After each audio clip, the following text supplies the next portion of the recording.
మాకు కూడా ప్రతివ్యూహం ఉంటుంది కదా. అంటే ఇదొక కొత్త ఫ్యాషన్గా మొదలైందండి. కరెక్ట్గా ఎన్నికల ముందల ప్రతిపక్ష పార్టీలపైన బురద చల్లుతాం, ఉంది లేనట్టు చూపిస్తాం, సినిమాలు వేస్తాం. ఇది చూస్తే ఈ సినిమాకి అయ్యే బడ్జెట్ మొత్తం ఏకంగా సైకో జగన్ నుంచే వస్తుంది, ప్రతి రూపాయి వస్తుంది.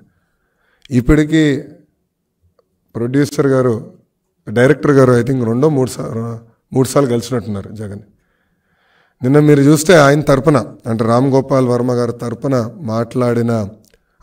పోరాడిన, న్యాయ పోరాటం చేస్తున్న లాయర్ నిరంజన్ రెడ్డి గారు. ఆయన ఎవరండి? వైకాపా రాజ్యసభ సభ్యుడు. సో తెలంగాణ హైకోర్టులో, లోకల్ కోర్టులో నిరంజన్ రెడ్డి వెళ్ళి ఆయన రామ్ గోపాల్ వర్మ తరపున పోరాడుతున్నాడు, న్యాయ పోరాటం చేస్తున్నాడు అంటే దాని అర్థం ఏంటి? దీని వెనకాల ఎవరున్నట్టు? ప్రభుత్వం. ఎస్, మాకున్న రైట్స్, రాజ్యాంగం మాకు రైట్స్ ఇచ్చింది, అది మేము కాపాడాలని కోర్టుని ఆశ్రయించాం. నిజంగానే సినిమా తీయాలంటే హూ కిల్డ్ బాబాయ్ తీయచ్చు,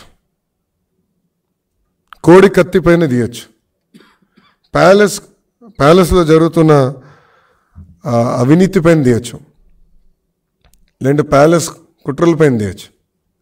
అది చేయకుండా లేనిది ఉన్నట్టు చూపిస్తే తప్పనిసరిగా మేము పోరాడతాం. మాకు రాజ్యాంగం కొన్ని హక్కులు కల్పించింది, ఆ హక్కుల్నే కాపాడాల్సిన బాధ్యత కోర్టుల పైన కూడా ఉన్నాయి. నేను సెన్సార్ బోర్డు స్టేట్కి రాశాను, సెంట్రల్ సెన్సార్ బోర్డు కూడా రాశాను, కానీ వాళ్ళు మేము రాసింది పట్టించుకోలేదు. అందుకే మేము కోర్టుని ఆశ్రయించాం.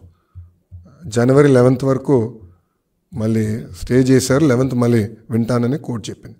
ఈ లోపల వీళ్ళు ఏం చేస్తారో చేయండి, we are ready for it, will face it.